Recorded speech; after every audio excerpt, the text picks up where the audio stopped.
ओम शांति। ओम शांति बाबा। आज हम अध्ययन करने जा रहे हैं परम पिता परमात्मा के अनमोल मधुर महावाक्यों को। और ये मुरली अमूल्य है, अनमोल है। ये हम तब अनुभव करते हैं जब बाबा के परम पिता परमात्मा के चैतन्य उपस्थिति में इसका अध्ययन करते हैं। और तब जब बाबा की मुरली की एक एक बात हमारे बुद्धि में ऐसे गूंजती है जैसे बाबा मेरे साथ खड़े हैं और मुझसे कान में कह रहे हैं। जब भी कोई परिस्थिति हो, कोई भी बात हो, हमारी बुद्धि में बाबा की ये बातें गूंजने लगती हैं। तो इतना श्रेष्ठ जब अनुभव होता है तो हमारे विकर्म विनाश होते हैं, क्योंकि हमारी प्रतिक्रियाएं बाबा की सारे गुणों से की स्मृति के साथ होता है और शक्तियों की जागृति के साथ होता है। तो विकर्म वहीं के वहीं भस्म होते हैं, विनाश होते हैं। तो ऐसा श्रेष्ठ अनुभव पाते हुए हम अपनी अवस्था में लगातार ऊपर उठ सकते हैं, ऊपर आते चले जाते हैं। और इसके लिए करना क्या होता है? बस छोटा सा एक काम है कि हमें अपने दिनचर्या में एक समय, एक स्थान निर्धारित करना है। उस स्थान पर उस समय बड़े फुर्सत से, बड़े इत्मीनान से बैठना है और ये काम प्रतिदिन करना है। कोई भी दिन न छूटे, हर दिन फुर्सत से बैठना है। एक विशेष स्थान अगर रखें, जैसे भक्ति मार्ग में हम पूजा के लिए, और समय भी इस ब्रह्मा कुमार का थोड़ा सा स्पष्टीकरण है कि समय का मतलब ये नहीं कि 7 बजे। इस ब्रह्मा कुमार का ऐसा मंथन है कि 7 बजे 8 बजे ये टाइम नहीं, बल्कि हमारे दिनचर्या में जैसे ही हम भक्ति में स्नान के बाद सबसे पहले पूजा करने के लिए पूजा का कमरे में जाते थे, जिनका घर में जैसा सुविधा हो उस स्थान पर चले जाना है और स्नान के बाद जाना। अगर स्नान में आज 7:30 बज गए तो इसका मतलब ये नहीं कि समय चेंज हो गया, नहीं, स्नान के तुरंत बाद का समय इस ब्रह्मा कुमार को मंथन में लगता है सबसे उचित है। तो वैसे ही स्थान भी पूजा के लिए जो अगर स्थान बना कर रखे हो तो उसी स्थान पर बैठना है। थोड़ा पवित्र हो, साफ सुथरा हो, तो उस स्थान पर बैठकर अब अपने हाथों में मुरली लेनी है और एक एक शब्द का बड़ी गहराई से अध्ययन करना है। और जब हम इसकी गहराइयों में धीरे धीरे उतरते जाएंगे ना, तो हम बाबा के चैतन्य उपस्थिति का अनुभव पाएंगे। और ये इस ब्रह्मा कुमार का ये अनुभव रहा है और आभास रहा है। इसीलिए हम मुरली का अध्ययन बड़े फुर्सत से, इत्मीनान से बैठकर स्वयं से कम एक बार ज़रूर करना है। फिर हम YouTube पर सुनते रहे, सेंटर पर जाएं, वो सब अच्छी बातें हैं, लेकिन जब हम फुर्सत से, इत्मीनान से अकेले बैठकर खुद से जब अध्ययन करते हैं ना, तो बाबा और मैं आमने सामने बैठ बातें कर रहे हैं, ऐसा अनुभव करते हैं। तो इसके लिए और एक छोटा विधि जो हमें आत्माभिमानी स्थिति में आने के लिए करनी चाहिए, वो ये कि जब हम फुर्सत में आकर बैठ गए, मुरली हाथों में लेकर शुरू करने जा रहे हैं, तो पहले अपने इस देहभान से अलग होने का भी अभ्यास करें और अपने सूक्ष्म शरीर के साथ, यानी अपने उसी मन के को लेकर जो इस रावण की दुनिया में बहुत भटक रहा है, उसको लेकर के। क्यों भटक रहा है? क्योंकि वो इसका स्थान है ही नहीं, ये रावण की दुनिया है, तो रावण की दुनिया हमारे मन के लिए है ही नहीं, इसीलिए वो अपनी दुनिया ढूंढने के लिए इतना भटक रहा है। बिल्कुल वैसे ही जैसे एक मछली पानी के बाहर आ जाए तो बहुत छटपटाती है, इसीलिए हमारा मन इतना भटकता है। तो इसे इसके सही गंतव्य तक लेकर चलते हैं। इस शुरुआत, चूँकि ये रास्ता भूल चुका है, तो इसे हम लेकर चलते हैं अपने साथ मधुबन की धरा पर, और उसमें भी खास पांडव भवन के उसी हिस्ट्री हॉल में जहाँ मेरे बाबा ने साकार तन का, यानी इस ब्रह्मा बाबा के तन का आधार लेकर ये मुरली चलाई थी। यूँ तो बाबा ने चलाई थी पहले, तभी आज हमें लिखित रूप में मिल रही है। लेकिन आज भी जब मैं आत्मा अपने आत्म अभिमानी स्थिति में स्थित होकर और स्थित होने के लिए, ये बहुत सरल अभ्यास है, इससे हम आत्माभिमानी स्थिति में स्थित होते हैं और तब बाबा की चैतन्य उपस्थिति का अनुभव पाते हैं। और उसकी अनुभूति का सबसे पहला पायदान ये होता है कि जैसे ही मैं आत्मा खुद को उस स्थान पर अनुभव करता हूँ, परमात्मा के सानिध्य में पहुँचता हूँ, तो मुझ आत्मा के सारे आत्मिक गुण, पवित्रता, शांति, प्रेम और सुख की भरपूरता का एहसास होता है। बाबा सम्मुख बैठे हैं, दृष्टि से मुझ आत्मा में ज्ञान, प्रकाश और शक्तियों का प्रवाह कर रहे हैं, ऐसा भी अनुभव पाते हैं, जिससे चारों ओर आनंद का एक आवरण बन जाता है। और उस आवरण में मैं और मेरे बाबा बड़े फुर्सत से बैठ बातें करते हैं। तभी तो मेरे बाबा अपने दिल की बातें इसी मुरली में निहित करके मुझसे कहते हैं, मीठे बच्चे, तुम्हारा ये समय बहुत बहुत मूल्यवान है, इसलिए इसे व्यर्थ मत गवाओ। पात्र को देखकर ज्ञान दान करो। हाँ जी बाबा। आगे प्रश्न रूप में मेरे बाबा कहते हैं कि गुणों की धारणा भी होती जाए और चलन भी सुधरती रहे, उसकी सहज विधि क्या है? उत्तर बतलाते हैं मेरे बाबा, जो बाबा ने समझाया है वो दूसरों को समझाओ। ज्ञान धन का दान करो तो गुणों की धारणा भी सहज होती जाएगी, चलन भी सुधरती रहेगी। खुद में वो बात स्मृति में रहेगी ना। जिनकी बुद्धि में ये नॉलेज नहीं रहती, ये ज्ञान नहीं रहती है, ज्ञान धन का दान नहीं करते, वो है मनहूस, वो मुफ्त अपने को घाटा डालते हैं। जी बाबा, बाबा जितना जबरदस्त शब्द कह देते हैं, जो ज्ञान धन का दान नहीं कर रहे हैं। गीत है बचपन के दिन भुला न देना। ओम शांति। मीठे मीठे बच्चों ने गीत सुना, अर्थ तो अच्छी रीति समझा। हम आत्मा है और बेहद पिता के बच्चे हैं, ये भुला न दो। अभी अभी बाबा की याद में हर्षित होते हैं, अभी अभी फिर याद भूल जाने से गम में पड़ जाते हैं।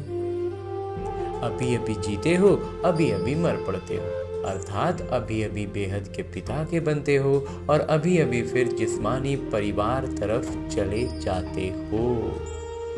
तो बाबा कहते हैं, आज हंसे कल रो न देना। ये हुआ गीत का अर्थ। गीत का वास्तविक अर्थ बाबा ये बतलाते हैं। तुम जब बच्चे जानते हो, बहुत करके मनुष्य शांति के लिए ही धक्का खाते हैं, तीर्थ यात्रा पर जाते हैं। ऐसे नहीं कि धक्का खाने से कोई शांति मिलती है। ये एक ही संगम युग है जब बाबा आकर समझाते हैं और उसी समय फिर ये शांति भी मिलेगी, उसके पहले नहीं। पहले पहले तो अपने को पहचानो। आत्मा है ही शांत स्वरूप। जब खुद को ही पहचानेंगे ना, उसी में तो शांति का अनुभूति हो जाएगा। रहने का स्थान भी शांति धाम है। यहाँ आती है तो कर्म जरूर करना पड़ता है। जब अपने शांति धाम में है तो शांत है। सतयुग में भी शांति रहती है, सुख भी है, शांति भी है। सतयुग में सुख के साथ साथ शांति भी होती है। शांति धाम को सुख धाम नहीं कहेंगे, लेकिन जो शांति धाम है वो सुख धाम नहीं है। वहाँ बिना शरीर की आत्माएं होती हैं, इसलिए वहाँ सुख नहीं हो सकता। सुख के लिए शरीर चाहिए, दुख के लिए शरीर चाहिए। सुख दुख शरीर से के साथ जुड़ा हुआ है। शांति आत्मा का अपना स्वधर्म है। तो इसलिए शांति धाम में वहाँ सिर्फ आत्माएं होती हैं, इसलिए शांति तो होती है, सुख नहीं होता। जहाँ सुख है उसे सुख धाम, जहाँ दुख है उसे दुख धाम कहेंगे। ये सब बातें तुम समझ रहे हो। ये सब समझाने के लिए कोई को सम्मुख ही समझाया जाता है। बाबा कहते किसी को सामने रहेंगे तब तो समझाएंगे ना। प्रदर्शनी में जब अंदर घुसते हैं तो पहले पहले बाबा का परिचय देना चाहिए। समझाया जाता है आत्माओं के पिता एक ही हैं, वही गीता के भगवान हैं। बाकी ये सब आत्माएं हैं। आत्मा शरीर छोड़ती और लेती है, शरीर के नाम ही बदलते हैं, आत्मा का नाम नहीं बदलता। तो तुम बच्चे समझा सकते हो, बेहद के पिता से ही सुख का वर्षा मिलता है। बाबा सुख का सृष्टि स्थापना करते हैं, बाबा दुख की सृष्टि रचें ऐसे तो होता नहीं। बाबा सुख की ही दुनिया रचेंगे ना, दुख की दुनिया तो बाबा रचेंगे नहीं, ये तो बिल्कुल संभव ही नहीं है।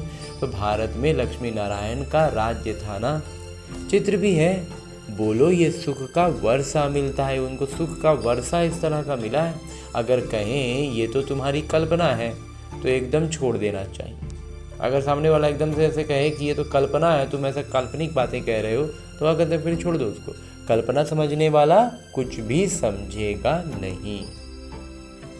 तुम्हारा समय तो बहुत मूल्यवान है, इस सारी दुनिया में तुम्हारे जितना मूल्यवान समय कोई का नहीं।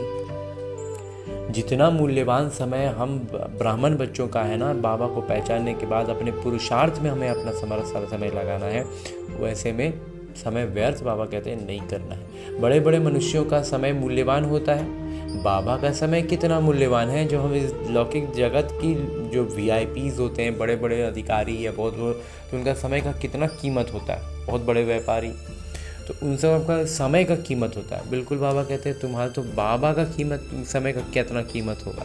बाबा समझा कर क्या से क्या बना देते हैं। तो बाबा तुम बच्चों को ही कहते हैं कि तुम अपने मूल्यवान समय मत गवाओ। तो इसलिए बाबा हमें भी कहते हैं कि तुम भी अपना मूल्यवान समय गवाओ मत। ज्ञान पात्र को ही देनी है, ज्ञान जो है ना देखना है कि वो समझने लायक है तो उसको देना है, पात्र को समझाना चाहिए। सब बच्चे तो समझ नहीं सकते, इतनी बुद्धि नहीं जो समझे। बाबा कहते हैं सबका इतना बुद्धि नहीं है ना कि वो हर कोई समझ सके। तो इसलिए जो लायक समझ में आए ना, उसको थोड़ा बहुत कुछ बताने से ना उनसे समझ में आने लगता है कि उनको बात समझ में आ रही है नहीं आ रही है। तो बाबा कहते हैं अगर नहीं उनको समझ में आ रहा है ना, तो फिर उसमें समय बर्बाद नहीं करो। पहले पहले बाबा का परिचय देना, हमेशा ध्यान रखना कि पहले बाबा का परिचय। जब तक ये नहीं समझते कि हम आत्माओं के पिता शिव हैं, तो आगे कुछ भी नहीं समझ सकेंगे। बहुत प्यार नम्रता से समझाकर रवाना कर देना चाहिए, क्योंकि आसुरी संप्रदाय झगड़ा करने में देरी नहीं करेंगे। तो जो आसुरी संप्रदाय के होंगे ना, वो बात कोई ना कोई एक बात पकड़ लेंगे और मतलब उस पर बहस करने लगेंगे और कुछ भी आगे पीछे। तो वह कहते हैं उसको बहुत प्यार से एकदम समझाओ और विदा कर दो।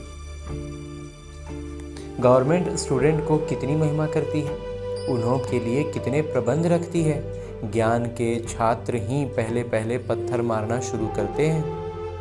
और लेकिन जब बच्चा लोग का स्कूल कॉलेज में गवर्नमेंट का होता है ना, भाई सरकारी स्कूल कितना सरकार का खर्च होता है, लेकिन फिर भी बाबा कहते हैं कॉलेज के स्टूडेंट ही पहले पहले पत्थर मारना शुरू करते हैं। कुछ भी होता है ना तो क्या होता है, सबसे पहले युवा ही आवेश में आते हैं और एकदम से आगे आगे पत्थर उत्थर मतलब कुछ भी मतलब उपद्रव हुआ तो उसमें युवा ही शामिल होते हैं। तो वहाँ कहते हैं जोश आता है ना, बूढ़े या माताएं तो पत्थर इतना जोर से लगा ना सकें, अक्सर करके छात्रों का ही शोर होता है, सबसे ज़्यादा स्टूडेंट्स में ही आता है उबाल।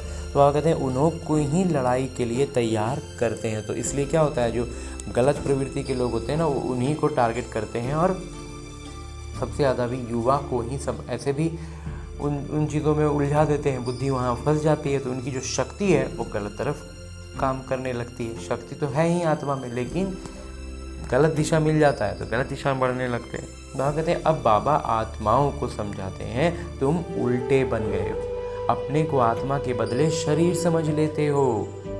अब बाबा तुमको सीधा कर रहे हैं। कितना रात दिन का फर्क हो जाता है, बहुत का फर्क पड़ गया है बाबा। सीधा होने से तुम विश्व के मालिक बन जाते हो। अभी तुम समझते हो हम आधा कल्प उल्टे थे, अब बाबा आधा कल्प के लिए सुलटा बनाते हैं। अल्लाह के बच्चे हो जाते तो विश्व की बादशाही का वर्षा मिलता है। रावण उल्टा कर देता है तो कला काया चट हो जाती, फिर गिरते ही रहते हैं। रावण जब आता है तो हमको उल्टा कर देता है तो हमारा सारा कलाएं जो हैं वो हमारी ख़त्म हो जाती हैं और हम गिरने लगते हैं। राम राज्य और रावण राज्य को तुम बच्चे जानते हो। हाँ जी बाबा, तुमको बाबा की याद में रहना है। भल शरीर निर्वाह अर्थ कर्म भी करना है, फिर भी समय तो बहुत मिलता है। कोई जिज्ञासु आदि नहीं है, काम नहीं है तो बाबा की याद में बैठ जाना चाहिए। या तो सामने में कोई समझाने के लिए है, कोई ऐसा जिज्ञासु आत्मा, तो उसको समझाने में समय लग रहा है, और नहीं है कोई तो और कहते हैं अपना लौकिक रीति का काम से फुर्सत मिला तो याद में बैठ जाओ। लौकिक रीति की जो कमाई है, बाबा कहते हैं वो तो अल्पकाल के लिए है, वो तो है अल्पकाल के लिए कमाई, और तुम्हारी ये है सदा काल के लिए कमाई। इसमें ध्यान ज़्यादा देना पड़ता है, तो ये हमेशा का रहेगा, तो इसलिए इस पर ध्यान ज़्यादा देना है। माया घड़ी घड़ी और तरफ ख्यालात को ले जाती है, ये तो होगा ही, माया भुलाती रहेगी। इस पर एक नाटक भी दिखाते हैं, प्रभु ऐसा कहते, माया ऐसा कहती। बाबा बच्चों को समझाते हैं, मामेकम याद करो, इसमें ही विघ्न पड़ते हैं, याद में ही तो विघ्न पड़ते हैं ना, और कोई बात में इतने विघ्न नहीं पड़ते। पवित्रता पर कितनी मार खाते हैं। भागवत आदि में इस समय का ही गायन है, पूतनाएं शूर्पणखाएं भी हैं। ये सब इस समय की बातें हैं जब बाबा आकर पवित्र बनाते हैं। तो जो स्त्री रूप में है, स्त्री शरीर में जो आत्मा है, वो इस तरह का किरदार भी निभाती है। जो पुरुष तन में है, वो उस तरह का किरदार उनका भी रावण का निमित्त बनते हैं। बाबा कहते हैं उत्सव आदि भी जो मनाते हैं, जो पास्ट हो गया है उनका फिर त्योहार मनाते आते हैं, पास्ट की महिमा करते आते हैं। पुरानी बातों का बहुत महिमा होता है ना, राम राज्य की महिमा गाते हैं क्योंकि पास्ट हो गया है। जैसे क्राइस्ट आदि आए, धर्म स्थापन करके गए, तिथि तारीख भी लिख देते हैं, फिर उनका बर्थडे मनाते आते हैं। भक्ति मार्ग में भी ये धंधा आधा कल्प चलता है। सतयुग में ये होता नहीं, ये दुनिया ही खत्म हो जानी है। ये बातें तुम्हारे में भी बहुत थोड़े हैं जो समझते हैं। बाबा ने समझाया है, सब आत्माओं को अंत में वापस जाना है। सब आत्माएं शरीर छोड़ चली जाएंगी। तुम बच्चों की बुद्धि में है, बाकी थोड़े दिन हैं। अब फिर से ये सब विनाश हो जाना है, अब बस खत्म होने ही वाला है। सतयुग में सिर्फ हम ही जाएंगे, सभी आत्माएं तो नहीं आएंगी। जो कल्प पहले आए थे वही नंबरवार आएंगे, वही अच्छी रीति पढ़कर और पढ़ा भी रहे हैं। जो अच्छा पढ़ते हैं वही फिर नंबरवार ट्रांसफ़र होते हैं। तुम भी ट्रांसफ़र होते हो। तुम्हारी बुद्धि जानती है जो आत्माएं हैं सब नंबरवार वहाँ शांति धाम में जाकर बैठेंगी, फिर नंबरवार आती रहेंगी। बाबा फिर भी कहते हैं, मूल बात है बाबा का परिचय देना। बाबा का नाम सदैव मुख में हो। आत्मा क्या है, परमात्मा क्या है, दुनिया में कोई भी नहीं जानते। भल गाते हैं, भ्रिकुटी के बीच चमकता है एक अजब सितारा, बस ज़्यादा कुछ नहीं समझते इसको, लेकिन समझ नहीं पाते। सो भी ये ज्ञान बहुत थोड़ों की बुद्धि में है, और ये भी बात हर कोई नहीं जानता, घड़ी घड़ी भूल जाते हैं। पहले पहले समझाना है, बाबा ही पतित पावन है, वर्षा भी देते हैं, शहंशाह बनाते हैं। तुम्हारे पास गीत भी है, आखिर वो दिन आया आज। जिसका रास्ता भक्ति मार्ग में बहुत ताकते थे, बहुत रास्ता तकते थे कि वो खुशियों वाला दिन आए, तो बाबा कहते हैं वो हम मिल गया ना वो मार्ग। तो द्वापर से भक्ति शुरू होती है, फिर अंत में बाबा आकर रास्ता बताते हैं। कयामत का समय भी इनको कहा जाए, इसी समय को कयामत का समय भी कहते हैं। आसुरी बंधन का सब हिसाब किताब चुकतू कर वापस चले जाते हैं। 84 जन्मों के किरदार को तुम जानते हो, ये किरदार चलता ही रहता है। शिव जयंती मनाते हैं तो जरूर शिव आए होंगे। शिव जयंती का मतलब तो वही बना, आए हैं, अवतरित हुए हैं, तो जरूर कुछ किया होगा, वही नई दुनिया बनाते हैं। ये लक्ष्मी नारायण मालिक थे, अब नहीं है। फिर बाबा राजयोग सिखलाते हैं। ये राजयोग सिखलाया था, तुम्हारे सिवाय और कोई के मुख में आ नहीं सकेगा, तुम ही समझा सकते हो। शिव बाबा हमको राजयोग सिखला रहे हैं। शिवोहम का जो उच्चारण करते हैं वो भी गलत है। तुमको अब बाबा ने समझाया है, तुम ही चक्र लगाए ब्राह्मण कुल से देवता कुल में आते हो। सो हम सो का अर्थ भी तुम समझा सकते हो। अभी हम ब्राह्मण हैं, ये 84 का चक्र है, ये कोई मंत्र जपने का नहीं है, बुद्धि में अर्थ रहना चाहिए, वो भी सेकंड की बात है। बाबा कहते बुद्धि में एकदम इतना, जैसे लौकिक पढ़ाई में कहते थे ना कंठस्थ, मतलब एकदम मुंह पर रहेगा, एकदम टिप ऑफ द टंग अंग्रेजी में कहते थे, तो बिल्कुल वैसे होनी चाहिए बाबा की ज्ञान की बातें, एकदम मुंह पर। कोई भी परिस्थिति आए उसमें मुझे कौन सी, मतलब हर एक ज्ञान के हर एक आयाम से उसको हम जांच लें और एकदम से अलग हो जाएं, अपने आप को निकाल लें, उसमें उलझें बिल्कुल नहीं। तो ये चीज़ एकदम, जब बुद्धि एकदम सजग रहेगी ना, ज्ञान एकदम प्रखर रहेगा, तब होता है। याद में भी रहते हैं। बाबा कहते हैं वो भी सेकंड की बात है। जैसे बीज और झाड़ सेकंड में सारा ध्यान में आ जाता है, पूरा बात समझ में आ जाता है एक चित्र से, वैसे हम सो का राज भी सेकंड में आ जाता है। हम ऐसे चक्र लगाते हैं जिसको सुदर्शन चक्र भी कहा जाता है। तुम किसी को कहो हम सुदर्शन चक्रधारी हैं तो कोई मानेंगे नहीं, कहेंगे ये तो सब अपने ऊपर टाइटल रखते हैं। फिर भी तुम समझाएंगे कि हम 84 जन्म कैसे लेते हैं। ये चक्र फिरता है, आत्मा को अपने 84 जन्मों का दर्शन होता है, इसको ही स्वदर्शन चक्रधारी कहा जाता है। पहले तो सुनकर चमक जाते हैं, ये फिर क्या गपोड़ा लगाते हैं। जब तुम बाबा का परिचय देंगे तो उनको गपोड़ा नहीं लगेगा। और कहते हैं शुरू में जब डायरेक्ट अगर ज्ञान की अन्य बातें बताने लगते हैं ना, तो शुरू में लगता है, फिर लगता है ये एकदम गपोड़ा कर रहा है, मतलब बढ़ा चढ़ा के कुछ भी अपना मन का कल्पना कह रहा है। लेकिन बाबा कहते हैं जब बाबा का परिचय देंगे ना, तो जो बाबा का ब्राह्मण बच्चा हो ना बनना होगा, जो स्कूल का होगा, उसको बात एकदम से सटीक समझ में आ जाएगी। बाबा का परिचय, बाबा कहते हैं सबसे पहले मेरा परिचय दो, तो तब फिर वो इधर उधर भटकेंगे नहीं। इसीलिए बाबा कहते हैं कि तुम बाबा का परिचय देंगे तो उनको गपोड़ा नहीं लगेगा।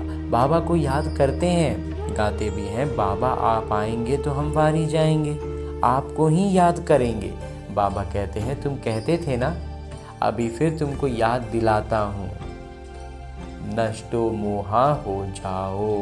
बाबा कहते हैं जब हम भक्ति में कहते थे भगवान आप आइए ना, आप आइए हमें दुख से निकालिए, तो बाबा अब जब आए हैं तो एक तो पहले हम पहचानते नहीं है शुरू में, फिर जब पहचाने हैं तो बाबा कहते हैं तो फिर यहाँ से नष्टो मोहा हो जाओ ना, याद दिला रहे हैं तुमको, तुम्हारे ही क्या हुआ था कि बाबा आप आइए तो हम आपका बन जाएंगे। तो बाबा कहते हैं इस देह से भी नष्टो मोहा हो जाओ, अपने को आत्मा समझ मुझे ही याद करो तो तुम्हारे विकर्म विनाश हो जाएं। बाबा कहते हैं सारा जो कुछ भी विकर्म है ना बचा हुआ, वो सब इस शरीर के माध्यम से ही हमें हमारे सामने आएंगे, शरीर के माध्यम से ही नहीं आएंगे, शरीर के माध्यम से भी आएंगे।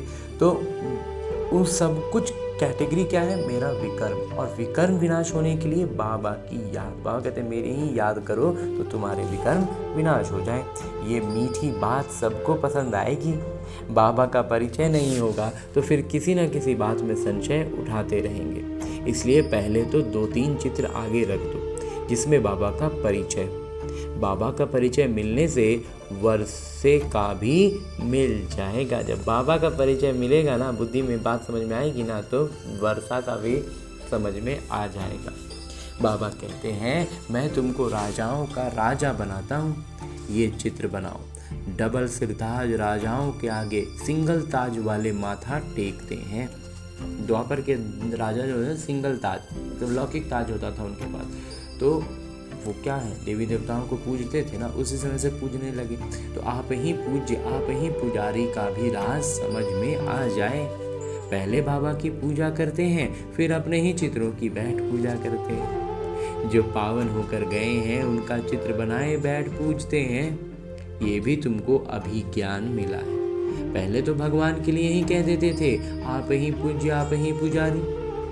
अब तुमको समझाया गया है कि तुम ही इस चक्र में आते हो। बुद्धि में ये ज्ञान सदैव रहती है और फिर समझना समझाना भी है। धन दिए धन ना कूटे। जो कहते थे ना कि धन देने से घटता नहीं है, बढ़ता है, तो वो लौकिक धन में हमें समझ में नहीं आ पाता था। अब ज्ञान धन में एकदम स्पष्ट समझ में आता है। जितना ज़्यादा हम ज्ञान धन का दान करते हैं ना, अपना ज्ञान धन उतना बढ़ता है, मंथन बढ़ता है। उस किसी को समझाने में, वो समझा कि नहीं समझा वो तो बात की बात है, पहले खुद की बुद्धि में बहुत सारी डाउट्स क्लियर होने लगते हैं, खुद से ही मंथन जब चलता है। तो इसलिए जितना ज़्यादा ज्ञान धन का दान करते हैं उतना ज़्यादा हमारा धन बढ़ता है, घटता नहीं है। तो जो धन दान नहीं करते उनको मनहूस भी कहते हैं। बाबा कहते हैं ये जो ज्ञान धन का दान नहीं करता है ना, उसको बाबा मनहूस कह रहे हैं। आज बाबा ने जो समझाया है वो फिर दूसरों को समझाना है। नहीं समझाएंगे तो मुफ्त अपने को घाटा डालेंगे। अगर किसी को समझा नहीं रहे ना, तो बाबा कहते हैं तो फिर घाटा कर रहे हैं। गुण भी धारण नहीं होंगे, चलन ही ऐसी हो जाएगी। हर एक अपने को समझ तो सकते हैं ना, तुमको अब समझ मिली है, बाकी सब हैं बेसमझ। तुम सब कुछ जानते हो। बाबा कहते हैं इस तरफ है दैवी संप्रदाय, उस तरफ है आसुरी संप्रदाय। बुद्धि से तुम जानते हो अभी हम संगम युग पर हैं। एक ही घर में एक संगम युग का, एक कलयुग का, दोनों इकट्ठे रहते हैं।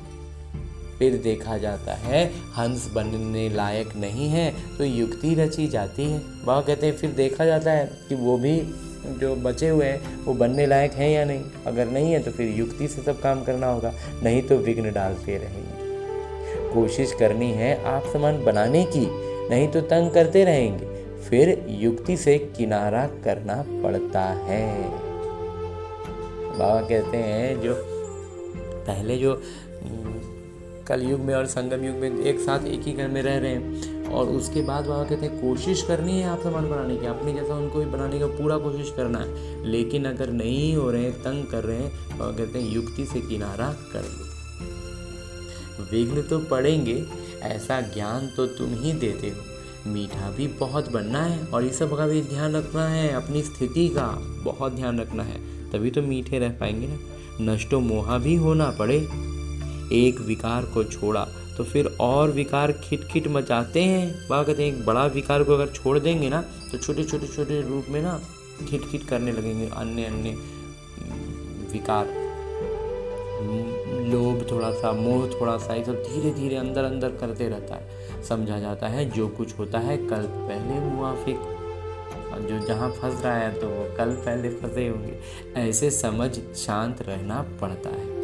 भावी समझी जाती है, समझना पड़ता है कि कुछ ड्रामा में भी कुछ बहुत सी चीज़ें ऐसी होती हैं जहाँ बहुत ज़्यादा करने पर भी नहीं दिखते रहता, तो वो ड्रामा में होता है। तो अच्छे अच्छे समझाने वाले बच्चे भी गिर पड़ते हैं, बड़ी जोर से चमाट खा लेते हैं। फिर कहा जाता है कल पहले भी चमाट खाई होगी।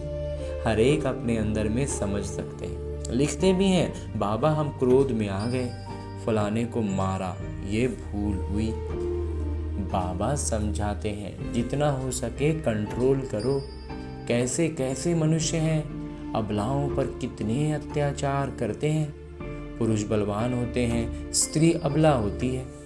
बाबा फिर तुमको ये गुप्त लड़ाई सिखलाते हैं जिससे तुम रावण पर जीत पाते हो। ये लड़ाई कोई की बुद्धि में नहीं है, तुम्हारे में भी नंबरवार हैं जो समझ सकते हैं। ये है बिल्कुल नई बात। अभी तुम पढ़ रहे हो सुखधाम के लिए, ये भी अभी याद है, फिर भूल जाएगी। मूल बात है ही याद की यात्रा, याद से हम पावन बन जाएंगे। अच्छा, मीठे मीठे सिलसिले बच्चों प्रति माता पिता बाबा का याद प्यार और आशीर्वाद। रूहानी बाबा की रूहानी बच्चों को नमस्ते। हम रूहानी बच्चों की ओर से रूहानी माता पिता को याद प्यार और प्रणाम। धन्यवाद बाबा, धन्यवाद। मुरली के लिए भी धन्यवाद, और इस अनूठे अलौकिक ब्राह्मण जीवन के लिए भी बहुत बहुत बहुत धन्यवाद बाबा, बहुत धन्यवाद। आगे आज की मुरली से लिए गए वो प्रमुख बिंदु हैं जिन्हें हमें अपने ब्राह्मण जीवन में धारण करने हैं, और ब्राह्मण सो फरिश्ता, फरिश्ता सो देवता बनना है। उसके लिए जो सबसे पहली बिंदु है वो है कुछ भी होता है तो भावी समझ शांत रहना है, क्रोध नहीं करना है, जितना हो सके अपने आप को कंट्रोल करना है। युक्ति रच आप समान बनाने की कोशिश करनी है। बाबा कहते हैं युक्तियां लगाओ और आत्माओं को आप समान बनाने की कोशिश करते रहना है। बहुत प्यार और नम्रता से सबको बाबा का परिचय देना है। सबको यही मीठी मीठी बात सुनाओ कि बाबा कहते हैं अपने को आत्मा समझ, मुझे याद करो, इस देह से नष्टो मोहा हो जाओ। हाँ जी बाबा। और आगे मेरे बाबा वरदान दे रहे हैं। वरदान देते हुए मेरे बाबा कहते हैं हर आत्मा को भटकने व भिखारीपन से बचाने वाले निष्काम रहम दिल भवा। हर आत्मा इतना भटक रहा है, भीख मांग रहा है ना, बाबा कहते हैं उन सब से उनको बचाना है। और ऐसा करने वाले हम निष्काम रहम दिल हैं। विस्तार से बाबा कहते हैं जो बच्चे निष्काम रहम दिल हैं, उनका रहम के संकल्प से अन्य आत्माओं को अपने रूहानी रूप व रूह की मंजिल क्षण में स्मृति में आ जाएगी। हमारे संकल्प से, हमारी दुआओं से उनमें प्रभाव आ जाएगा, उनको स्मृति आएगी मंजिल का। तो उनके रहम के संकल्प से भिखारी को सर्व खजानों की झलक दिखाई देगी।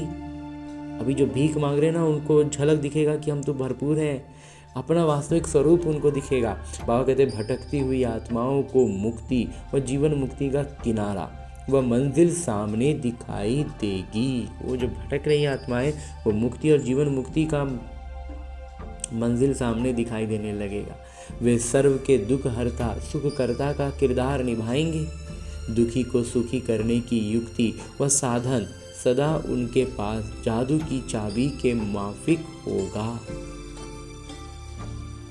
बाबा आज ऐसा गजब का वरदान दे रहे हैं कि हमें तो निमित्त बना ही रहे थे, अब हमें इस काम के निमित्त बना रहे हैं कि हम दूसरों को ऐसा स्थिति में ला सकेंगे कि वो दूसरों के दुख हरता, सर्व के दुख हरता, सुख करता बन जाएंगे। दुखी को सुखी करने की युक्ति व साधन उनके पास जादू की चाबी के माफिक होगा।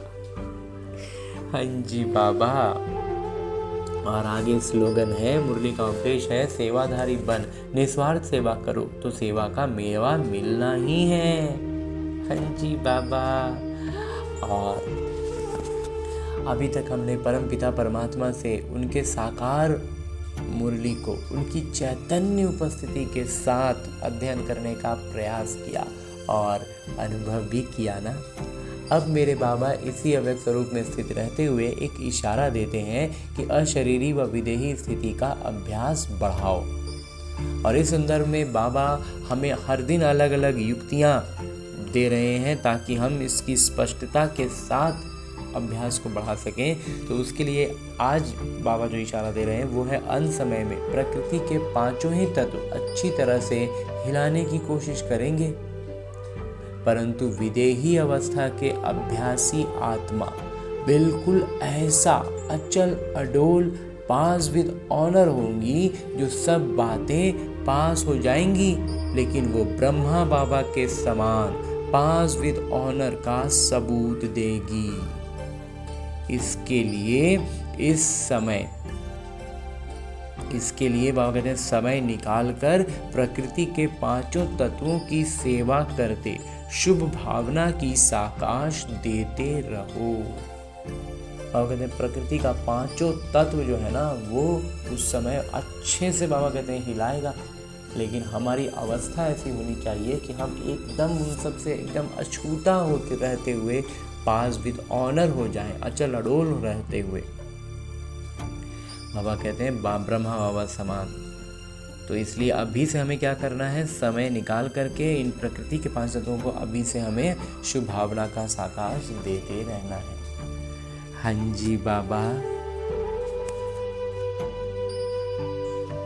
और अब हमने परमपिता परमात्मा का इतना श्रेष्ठ ज्ञान मुरली को उनकी चैतन्य उपस्थिति में अध्ययन किया, उनसे वरदान प्राप्त किया। इशारे अव्यक्त रूप में स्थित होकर बाबा ने जो इशारा दिया उसे भी जान लिया। अब हमें करना क्या है, हमें अपने इस लक्ष्य को याद रखना है कि हमें लक्ष्मी नारायण बनना है, विश्व महाराजा बनना है। तो करना क्या है, इन सारी ज्ञान की बातों को वास्तविक जीवन में अपनाना है। और ये वास्तविक जीवन भी कहना एक तरह से गलत होगा, क्योंकि ये जो मेरा लौकिक जीवन है ये बस और बस मेरे अभ्यास के लिए है।